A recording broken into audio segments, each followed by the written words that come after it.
ఒకటి హైలైట్ చేశారు. లేకపోతే రీసర్వేతో భూతగాదాలన్నీ సమసిపోతున్నాయి.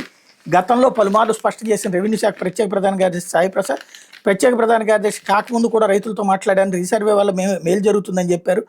పాత రోజుల్లో గ్రామంలో సర్వే చేయాలంటే 2 ఏళ్ళు పట్టేది. అప్పట్లో చైన్ వేసేవాళ్ళు. అది లూజుగా వదిలితే ఆ మేర భూమి తగ్గిపోయేది. వ్యక్తి చనిపోయి 15 ఏళ్ళైనా అతని పేరుపై ఉన్న భూమి కొడుకు పేరుపై ఎక్కేది కాదు. భూమి కొనుక్కున్న వాళ్ళ పరిస్థితి అంతే. కొత్త వాళ్ళ రికార్డులోకి ఎక్కువ ఇలాంటివన్నీ ఇప్పుడు రీసర్వే ద్వారా క్లియర్ చేస్తున్నాం. భయాలు అనుమానాలకు తావు లేకుండా ఖచ్చితంగా హద్దుల నిర్ధారణ. సాయి ప్రసాద్ ఆధ్వర్యంలో 2022 నుంచి 24 వరకు ముమ్మరంగా సాగిన రీసర్వే ఇప్పుడు కూడా ఆయనే రెవెన్యూ శాఖ ప్రత్యేక ప్రధాన కార్యదర్శి. జగన్ హయాంలో రీసర్వే బాగా జరిగింది కాబట్టి ఆయన కొనసాగింపు. త్వరలో చీఫ్ సెక్రటరీగా బాధ్యతలు. తద్వారా ఎన్నికల సమయంలో రాజకీయ లబ్ధి కోసమే చంద్రబాబు ఎల్లో మీడియా దుష్ప్రచారం చేశారని స్పష్టత. ఇటీవల దావోస్ సదస్సులో ఐఎంఎఫ్ ఎండి గీతా గోపీనాథ్ సైతం రీసర్వేపై ప్రశంసలు. ఇది చారిత్రాత్మక కార్యక్రమం అన్న పలువురు ఐఏఎస్ అధికారులు అన్నటువంటిది హైలైట్ చేశారు.